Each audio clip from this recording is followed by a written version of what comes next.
Round of 16-এর রোমাঞ্চকর লড়াই শেষে টিকে আছে সেরা ৮ দল। শিরোপা লড়াইয়ে এখনও টিকে আছে Morocco, France, Norway, England, Spain, Belgium, Argentina ও সুইজারল্যান্ড। তবে বাদ পড়েছে ব্রাজিল, পর্তুগাল ও কলম্বিয়ার মতো বড় নাম।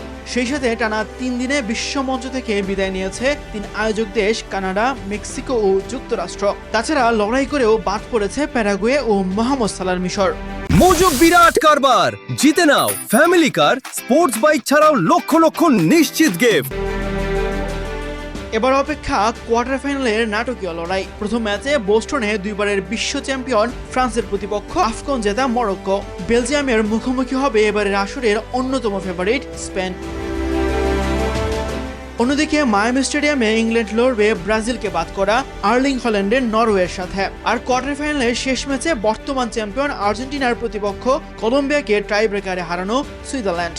শেষ 8-এ লড়াই শেষে কারা জায়গা করে নেবে সেমিফাইনালে, সেটাই এখন দেখার অপেক্ষা। তাসবিহ শরণ, নিউজ 24।